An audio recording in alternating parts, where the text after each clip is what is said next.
안녕하십니까. 오늘은 지난 시간에 이어서 이제 독서 두 번째 수업 진행하도록 하겠습니다. 오늘 수업은 우리 교과서 43쪽이죠. 43쪽에 나와 있는 과학연구의 자유와 규제라는 글을 간략하게 읽어보도록 하겠고, 그 다음에 지난 시간에 선생님이 숙제 하나 내줬었어요. 그죠? 네. 그 실제론과 관련된 기출문제. 선생님이 두 문제짜리 짧은 질문이었습니다. 네. 그거 혹시 안 푼 사람들은 그 질문을 지금 한번 멈추고 풀었으면 좋겠고, 하여튼 다시 한번 질문을 보고 선생님 이 수업을 같이 진행을 했으면 좋겠습니다. 알겠죠? 네. 오늘 짧은 글 읽기라고 선생님이 붙여놨습니다. 우리가 우리 교과서에는 이제 비문학 제재가 3개가 있다고 선생님이 얘기를 했었어요. 네. 그 중에서 오늘은 과학연구의 자유와 규제가 비교적 짧은 글이어서 이 글을 통해서 우리가 글을 어떻게 읽을 것인가에 대해서 한번 고민해보는 시간을 갖겠고, 하나 더 있었죠?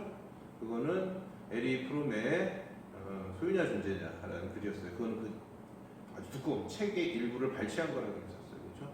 네. 이렇게 긴 글, 책 한 권을 어떻게 읽을 것인가에 대한 이야기는 그때 하도록 하겠습니다. 알겠습니까? 네. 우선 과학연구의 자유와 규제라는 글을 일단 보기 전에 선생님이 이 글을 선생님은 내용을 하나하나 자세하게 설명해주고 그럴 필요는 선생님 없을 것 같아요.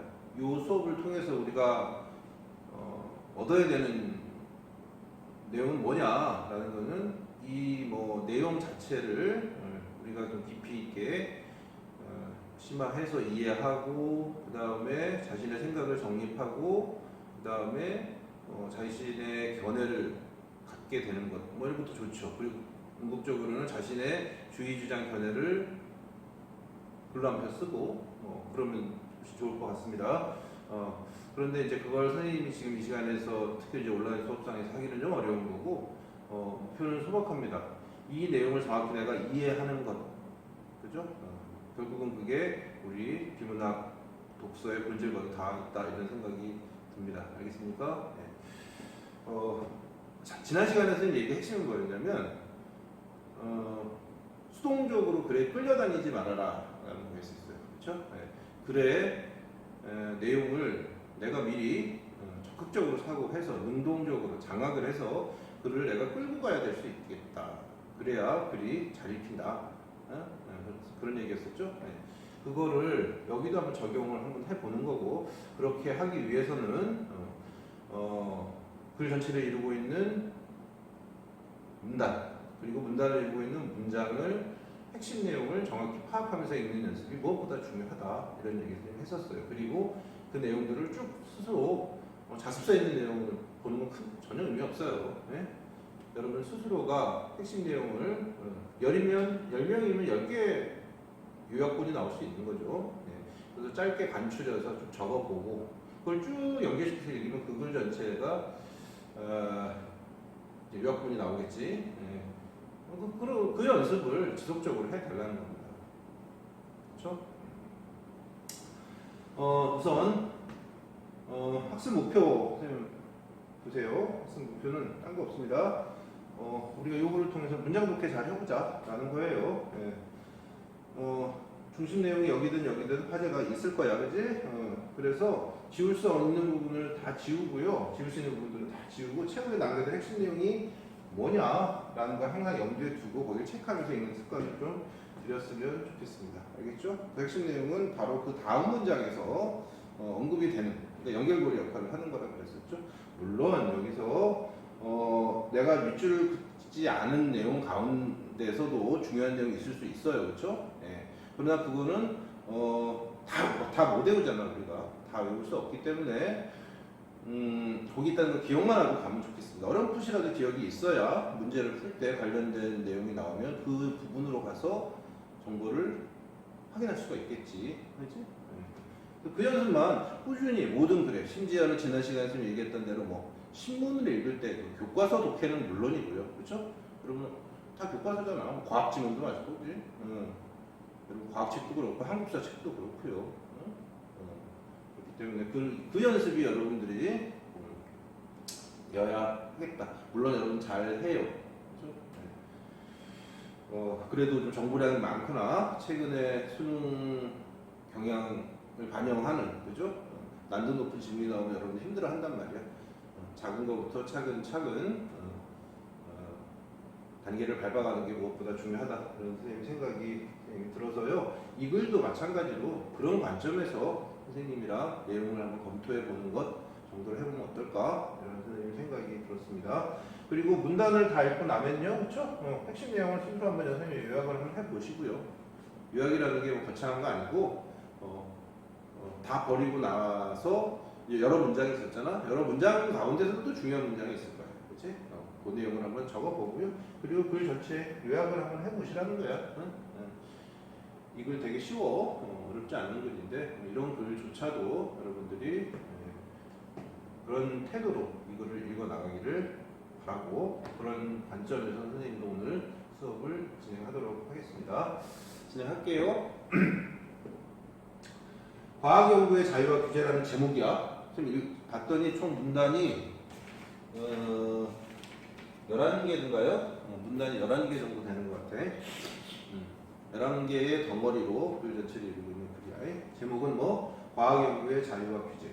이 제목을 보고 여러분들이 그렇구나 하고 이거 잠깐 까먹었다.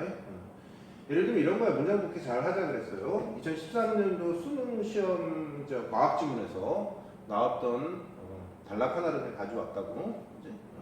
이게 눈으로 보시면 총 몇 문장이 한 문장, 두 문장, 여기까지 세 문장으로, 그죠? 여기서 여러분들 좀 눈으로 한번 봐봐.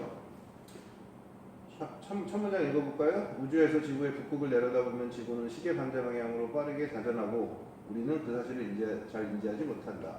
내려다보면 자전하고 우리는 인지하지 못한다. 세 개의 문장으로 결합된 이어진 문장들이지, 그치? 여기서 여러분들 지금 문장 독해라고 그랬잖아. 제일 중요한 단어가 뭘 것 같아요? 여기서 그걸 쭉 읽었어. 버려야 되고 인지하지 못한다. 이런 거 그렇게 중요한 정보 아니잖아. 그치? 그 다음에 이것도 그렇게 중요한 정보가 아니라고. 그러면 이게 중요한 정보일 거야. 이거 설명 별 필요 없잖아. 우리 직관적으로 여러분들, 그지? 요 첫 번째 문장에서 하고 싶은 얘기는 지구는 뭐 한다는 거야? 자전한다는 얘기 하고 싶은 거잖아. 여기서 여러분 기억해야 될 거, 지구가 자전을 하는구나. 물론 이게 그지? 뭐 시계 반대 방향 빠르게, 이것도 자전의 속성이니까 중요하지 않은 건 아닌데, 그치? 이것까지 기억하면 좋지만, 그치? 이것보다 더 중요한 자전이라고, 지구의 자전이라고 하는 이 화제를 먼저 기억하는 게 여기 체크가 돼야 된다는 거지. 이게 중요한 핵심적인 건 뭐에서 확인할 수 있어? 바로 다음 문제에서 지구의 자전 때문에 이렇게 나가잖아, 그치? 그러니까 이걸 체크하시고요, 그치? 두 번째 문장에서는 뭐가 중요한 것 같아? 이게 뭐 기회 되면 얘기하겠지만 이게 원인이고요, 결과잖아. 얘들아, 문장이 원인과 결과로 구성된 문장들이 있을 수 있잖냐, 그렇지? 인과관계. 그럼 얘가 중요해, 얘가 중요해. 얘가 우선적으로 중요한 거야, 그렇지? 맞죠? 네. 그렇다. 그럼 여러분 한번 보시라고. 여기서 말하고 싶은 건 이거라고요. 물론 글 전체에서 보면은 얘가 핵심 내용일 수도 있어요. 모든 가능성을 열어두고, 그러나 우리가 일반적으로는 얘보다는 더 중요한 정보라는 걸 우리가 알 수 있잖아, 그렇지? 그러면 여기서 핵심 내용은 뭐 같아요? 1문단에서 첫 번째 문장에서 지구의 자전을 얘기해. 두 번째는 물체가 어떻다? 편향되는구나. 물체의 운동이 편향되는구나. 한쪽으로 쏠린다는 거겠지? 그치? 됐나요? 이게 여기 이제 여러분들 체크가 되어 있어야 된다는 거지. 그러니까 선생님 말하는 체크는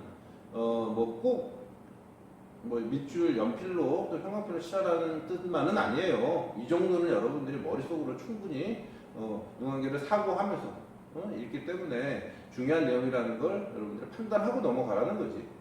근데 그건 뭐? 찾으려고 해야 보인다는 거지?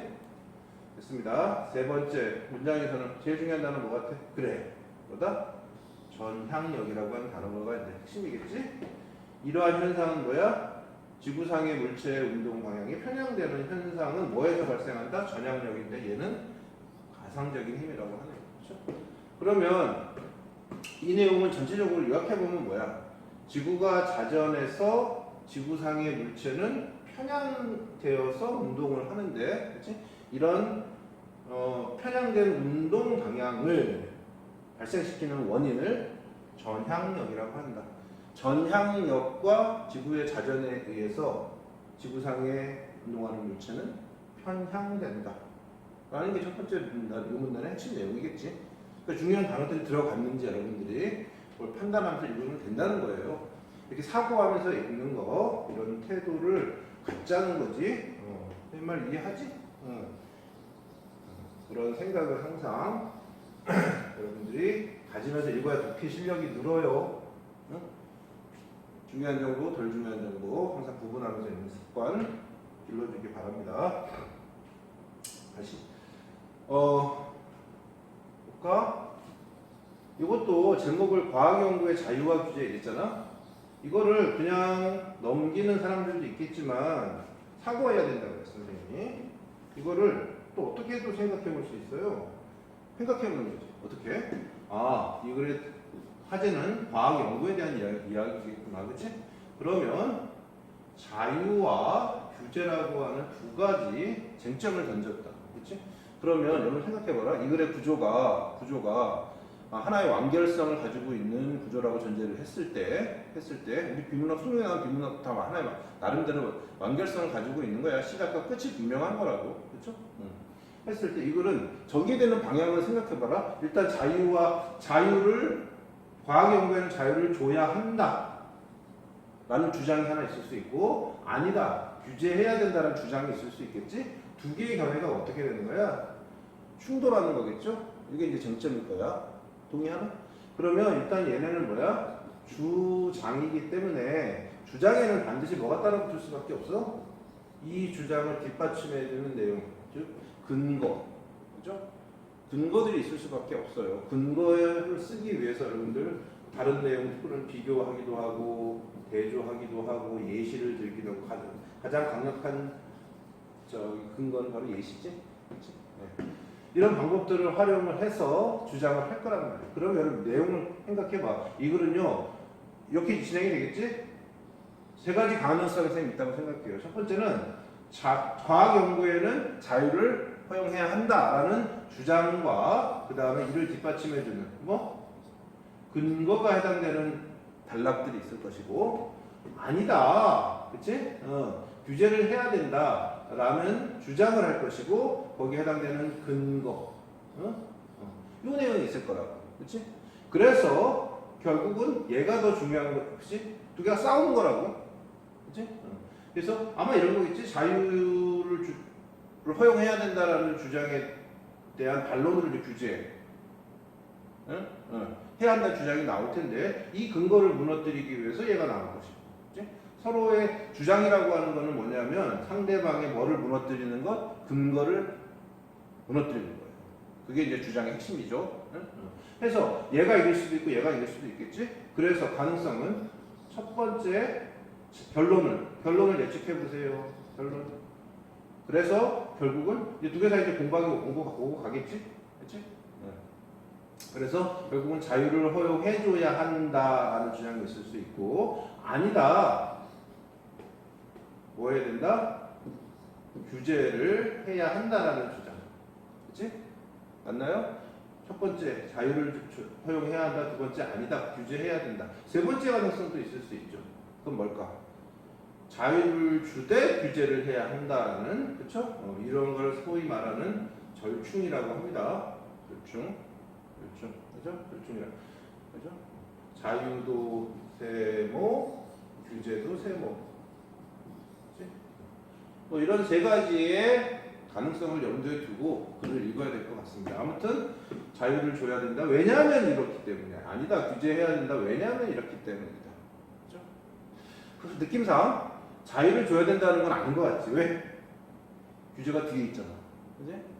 중요한 건 앞에도 뒤에 말할 가능성이 높아요. 선생님은 그래서 자유는 아닌 것 같고요. 이 글의 필자는 아마 규제해야 된다라는 방향으로 이 글을 쓰지 않을까?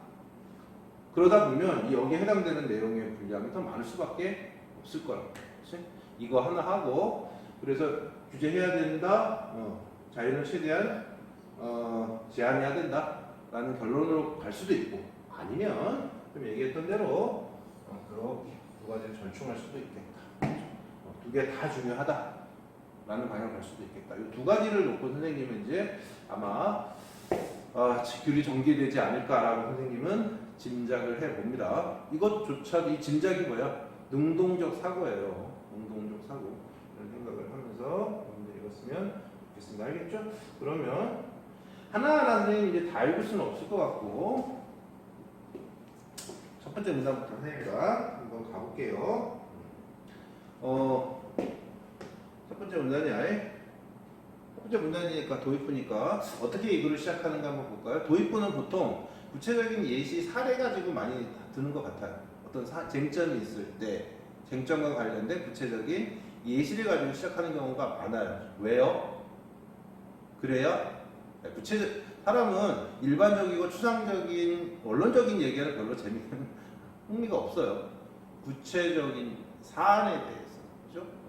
이야기를 들을 때 호기심이 생기는 거거든. 그걸 필자들도 알기 때문에 구체적인 예를 들면서 시작하는 경우가 상당히 많습니다. 이것도 일종의 집필 전략인 거지. 여러분들도 글 쓸 때 사례를 먼저 들므로써 이야기를 시작하는 것, 이것도 꽤 효과적인 방법이고 참고해 보길 바랍니다. 첫 문단이니까 잠깐만 볼까요? 여기까지 이제 문장 이렇게 되죠. 1996년 7월 5일 세계 최초로 복제된 포유동물인 돌리가 태어났다. 돌리 아는 사람들은 이제 좋은 거고, 그렇죠? 이 문장에서도 돌리가 태어난 거가 중요한 건 아니야. 96년도 중요한 게 아니라 제일 중요한 건 돌리가 어떤 존재? 복제되었다는 거. 이게 가장 중요한 거죠. 그죠? 여기 뭐 밑줄 긋는 사람은 없겠지. 난 읽을 때는 생각해보라고. 그죠? 그러면 이 복제되었다는 게 구체적으로 뭐야? 유전자를 복제했다는 거 아니겠어? 두 번째 문장? 그렇죠? 세 번째 문장. 그래서 이거를 뭐 어디 갔어? 인간 유전자를 지녔다. 홀리와 몰리까지 탄생했대. 드디어 뭐가 등장하기 시작해? 인간이 등장하기 시작하지? 네 번째 문장. 그래서 사람에게서 피를 응고시키는 인간 유전자에서 계속 연결이 되는 거야 지금. 그래서 뭐 혈우병 치료제를 생산하기 위해 이거 되게 좋은 거잖아요. 피가 멈추지 않는 거예요. 그래서 흐름이 이런 거야. 그런데 이게 핵심 내용은 아닌 거라고. 그래서 요거지. 요 앞에 내용이 뭐야? 유전자 복제 기술이라는 거지. 이걸로 뭐 인간의 질병을 치료할 수 있는 가능성을 열었다는 의의가 있다. 의의라는 건 의의가 있다는 거는 중요성이 중요하다. 그지? 의의란 말은 중요성이라는 뜻이야. 일단은 의미가 있습니다. 여기까지 괜찮죠? 근데 그 전체 흐름을 보시면 그러나 여기 챕터는 돼 있어야 돼. 항상. 그러나 예측해 보세요. 앞에 내용은 뭐야? 유전자 복제 기술로 양을 만들었어. 이거는 인간의 질병을 치료할 수 있는 어떤 가능성을 열어줬어. 그러나 뒤에 뭐는 여기 뭘 지지하는 거야? 과학 연구에 자유를 허용해야 된다는 거 지지하는 내용이겠지. 그러나 뒤에 내용은 뭘까? 뒤에 내용 뭐 나와야 돼? 그러나 이거에 어떤 문제가 있을 수 있다. 라는 내용 나오지 않겠습니까? 결국은 그 뒤에 나오는 내용은 뭐 규제와 관련된 내용일 거야. 그래서 동물복제에 관한 실험들 퍼져서 논쟁으로 이어졌고요. 됐어요? 이러한 논쟁은 지금까지도 지속되고 있다. 까지가 핵심 내용이에요. 여기서 가장 중요한 단어 하나 뽑으라면 뭘까? 논쟁이에요. 논쟁의 구체적인 내용은 뭐야? 논리가 중요한 게 아니야. 논리는 이야기를 꺼내기 위해서 앞으로 이야기할 규제해야 되냐 아니면 자유를 구하면 허용해야 되느냐 라는 이 글의 핵심 화제와 관련한 내용을 끌어들이기 위한 소개하기 위한 예시에 지나지 않았다고. 그렇죠? 그 생각을 해야 돼. 그래서 논쟁이 뭐로 이어졌다? 결국 과학자들이 하는 연구에는 자유를 어디까지 허용해야 되느냐? 어디까지 허용해야 되느냐? 질문은 뭘까? 어디까지? 어느 지점부터 규제를 해야 되느냐라는 이런 논쟁. 됐어요? 첫 번째 문단. 이렇게 그럼 이제 생각해 보는 거죠. 선생님 이렇게 다 못 읽는다. 이어진 내용을 여러분 유추해 보세요. 여기가 지금 규제에 대한 내용 나왔잖아. 그치? 응. 그렇잖아. 일종의 규제 필요성에 대한 얘기가 나왔지 않았니? 정확히 말하면 규제를 해야 하지 않을까? 아니다. 자유를 줘야 된다. 라는 논쟁에 대한 얘기까지 나왔잖아요. 선생님 생각에는요. 이 둘 중에 규제에 대한 주장에 대한 내용 나올 것 같고요. 예측해 보는 거야. 그리고 아까 생각했잖아. 주장과 근거는 아닌다고. 그죠? 이렇게 될 것이고. 그 이유는 어떻게 될까? 아니다. 여기에 대한 또 뭐 반박이 나올 수 있겠죠. 그죠? 반박을 한 다음에 자유 다시가 규제해야 된다. 왜냐하면 이렇기 때문이야 라는 규제가 나올 수 있고 내용이 나올 수 있고 거기에 대한 반박을 누가 할까? 아니다. 자유를 허용해야 한다. 라는 주장을 펼치기 위해선 일단 얘를 반박해야 되겠지? 그렇지? 이 근거를 반박한 내용 나와야 될 거 아니야? 얘가 얘를 반박해야 될 거 아니야? 그지? 하는 내용이 나올 것이고 거기에 또 근거를 또 들 거란 말이지. 그치? 이런 식으로 글이 전개되지 않을까라고 선생님은 조심스럽게 예상을 하고 그거를 확인해야지라는 생각을 하면서 글을 읽어야지라는 게 머릿속에 떠오를 생각이야. 그죠? 한번 볼까요? 어떻게 되나? 우리 뭐가 나올 수 있다? 규제해야 된다. 이런 내용이 나올 수 있을 것 같습니다. 볼까요? 눈으로 한번 봅시다. 생명과학 대부분의 주소관계 위주로 읽을게요. 과학자들은 정부가 규제하는 것은 연구 자유를 침해한 행위라고 주장한다. 누구의 주장이에요? 선생님 예상하고 좀 다르네요. 뭐 자유를 허용해야 된다라는 주장을 먼저 펼치고 있어요. 주장이야. 그지? 그 다음 과학은 인위적으로 막아서는 안 되고 자유로운 연구를 보장해야 한다는 논리다. 여기까지가 선생님의 주장이에요. 자유 쪽의 주장이야. 그지?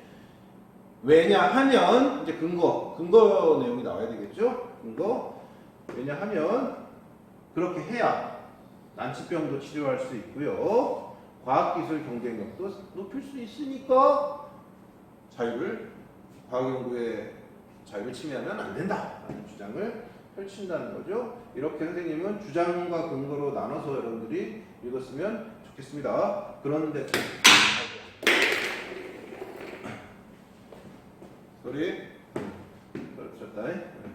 그런데 나왔으니까 전환이 일어나는 거지. 그럼 또 예측해 뭐 나올까? 규제 내용 나오겠죠. 주장을 비판. 과학연구의 자유를 허용해야 된다라는 주장에 대해서 비판하는 입장에서는 규제를 가해야 된다고 주장한다. 왜냐하면 또 뭐가 되는 거야? 근거 내용이 되는 거지. 왜냐하면 그 행위들은 배아복제 같은 경우에 비도덕적 행위가 되는 것이고 생명체를 죽이는 거니까 물론 뭐 생명체냐 아니냐에 대한 논쟁이 있지만 그죠? 배아가 그 다음에 결국은 이게 끔찍한 일이죠. 인간 복제까지 다 공장에서 인간을 찍어내는 만들어내는 상상하기도 만 해도 끔찍합니다. 그래서 강력한 규제가 필요하다는 주장. 그죠? 여기 주장과 근거, 거기에 반대 주장과 근거. 이렇게 여러분들 읽어낼 수 있었으면 좋겠습니다. 알겠죠? 세 번째 문단 갑니다. 이상에서 살펴본 바와 같이 1, 2문단. 그러니까 이상에서 살펴본 거는 뭐야? 구체적으로 과학연구 전체가 아니라 최근에 있었던 근래 과학계에서 중요한 쟁점이었던 인간 유전자를 이용한 돌리양 에 관련된 논쟁들을 소개를 지금 함으로써 그죠? 사례, 그러니까 일종의 인상 살펴본 이게 사례라고 유전자 조작과 관련된 그죠? 사례를 통해서 이제 이야기를 확장시켜 나가는 겁니다. 아까 첫 번째 문제 마지막에 과학 연구의 자유는 어디까지 허용할 것이고 어디까지 허용하지 않을 것인가 하는 문제로 비화가 된 거지. 이거는 정말로 그러니까 요 논리와 관련된 논쟁의 저 밑바탕에 흐르는 중요한 쟁점이라는 겁니다. 쟁점을 드디어 소개하는 거예요. 쟁점을 소개했습니다. 일종의 이제 문제 제시인 거지. 또 예측해 봅시다. 아까 선생님 얘기했던 것처럼 지금부터 이제 본격적으로 이제는 돌리의 유전자 복제가 아니라 과학연구 전체를 확장해서 이 쟁점을 소개할 것 같아요. 그렇죠? 볼까요?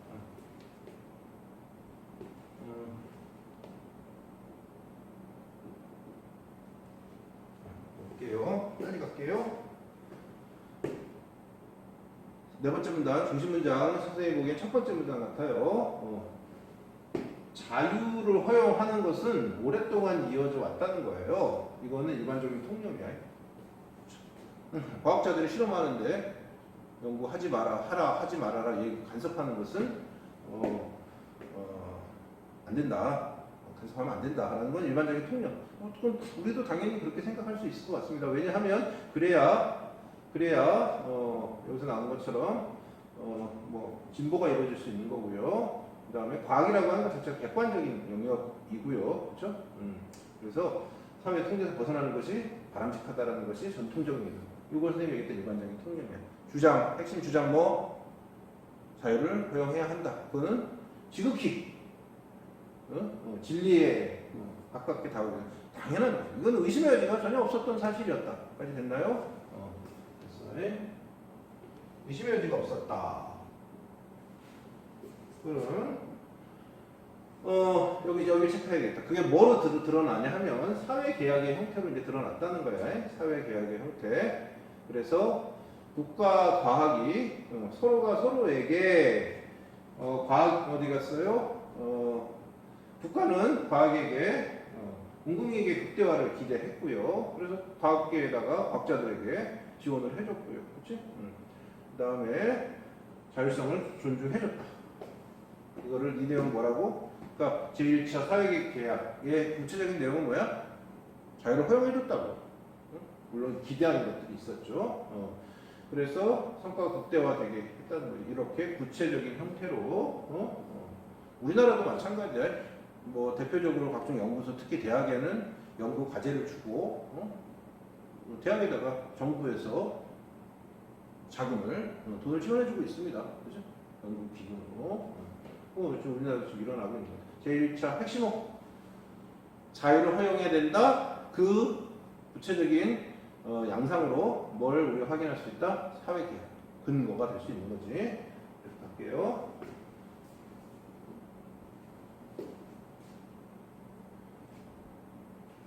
앞에 내용 제1차 사회협약. 더군다나 이 과학연구의 자율성은 뭐로도 보장되는 거야? 중요한 단어가 나왔어. 헌법. 법. 모든 사회의 근간이 되는 것, 모든 시스템의 근간이 되는 것, 사회의 인식, 그지? 대중들의 인식, 국가의 존립 근거, 여러 가지 사회, 뭐 정치, 경제, 사회문화 등의 모든 것에 정당성을 부여지는 최초가 출발점이 뭐가 되는 거야? 헌법이 되는 거라고. 이 자유라고 하는 헌법이 보장한 자유라는 거죠. 헌법이 자유를 보장해주고 있습니다. 그죠? 당연한 중요한 가치잖아. 그러니까 헌법에 의해서 뭐 되고 있다? 그 자유가 보장받고 있다. 라는 얘기죠. 그러니까 얘도 뭐가 되는 거야? 자유의, 과학연구의 자유의 근거가 되는 거야. 그죠? 헌법에서도 보장해주고 있다. 이게 핵심 내용인 것 같아요. 그죠? 그러면 문제 없잖아. 문제 없잖아. 그치? 지금까지는 뭐 자유 허용해야 된다. 왜냐하면 뭐 제1차 사회협약, 그 다음에 헌법까지도 보장, 과학연구의 자유를 보장해주고 있으니까. 뭐 이러면 글 끝나겠네. 근데 아니라는 거지. 그런데 그렇다면 보장해야 되는가? 다시 이제 질문을 제기하는 거지. 질문을 제기하는 거죠. 허용해야 하는가? 그래서 아니다 라는 얘기하는 것 같아요. 하는 얘기는 하지만 그렇다고 연구의 자유가 무제한으로 보장될 수는 없는 일종의 뭘 가해야 된다? 규제를 가해야 된다라는 주장이 나오는 거지. 지금이겠다? 주장이 아니? 그러면 뭐가 나와야 돼? 주장의 뒷받침력, 근거들이 나와야 되겠죠? 연구의 자유도 점에서 이 주장 뭘 가지고 있다? 과학연구의 자유는 내재적 한계를 가지고 있다라는 내용을 해주고 있네요. 그래서 가볼게요.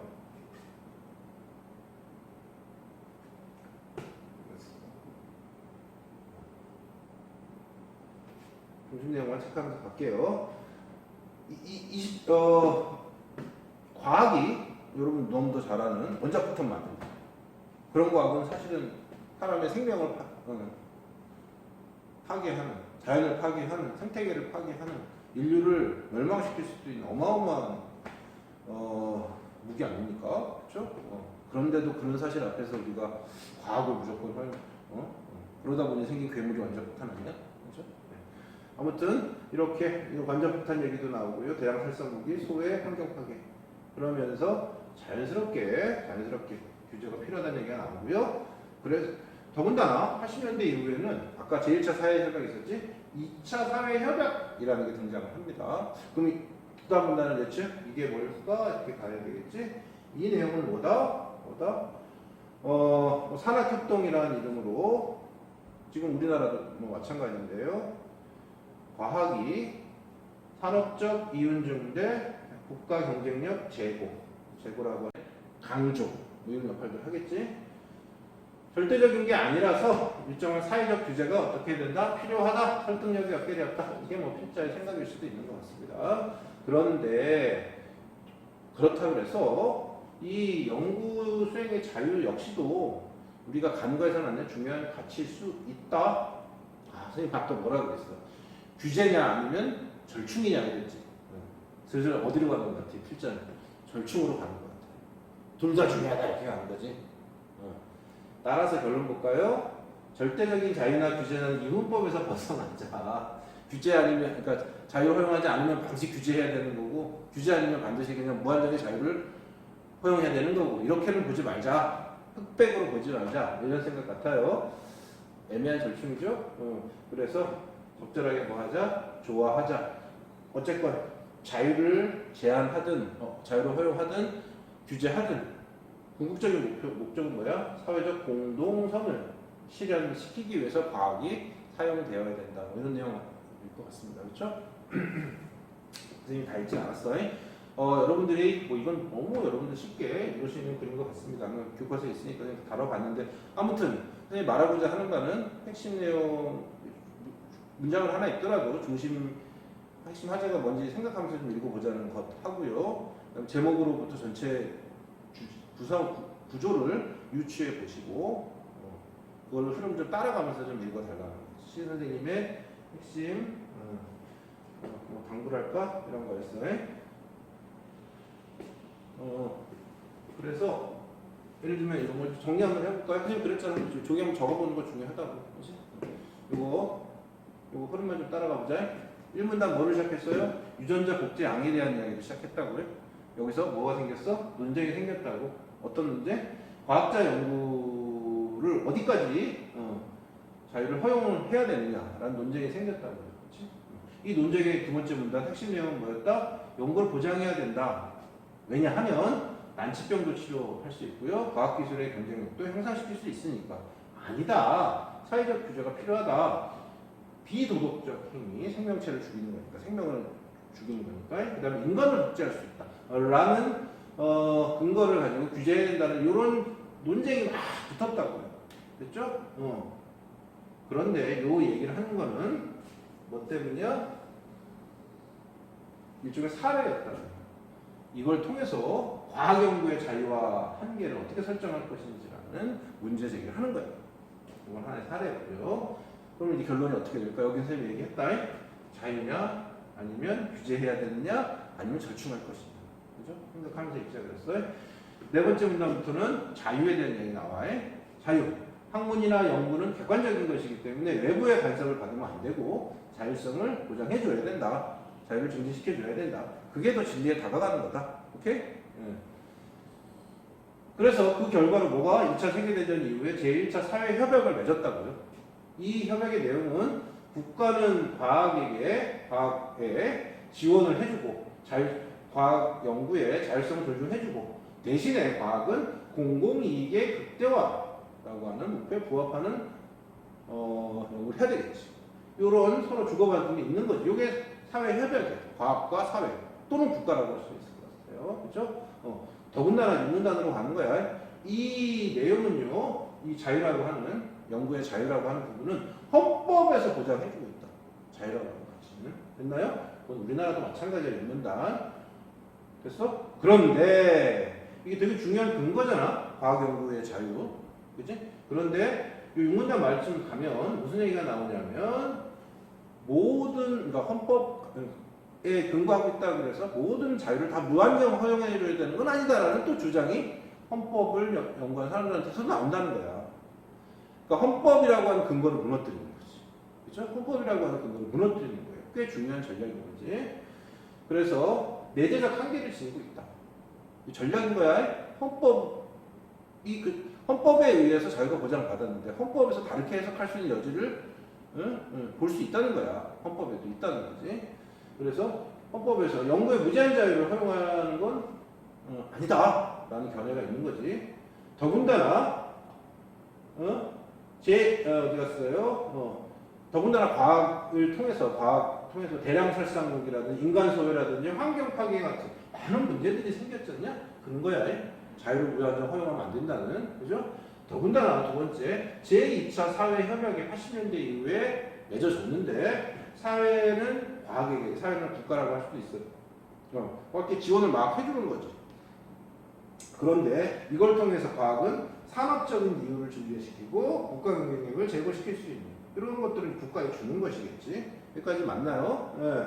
그런데 이러다 보니 뭐가 생겼어? 연구를 할 때 몰래 한다는 거지.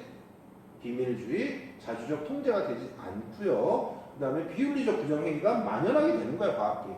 이런 제2차 사회협약의 내용도 무제한 자유를 허용하면 안 된다라고 하는 것의 근거가 될 수 있는 거지, 제2차 사회협약이.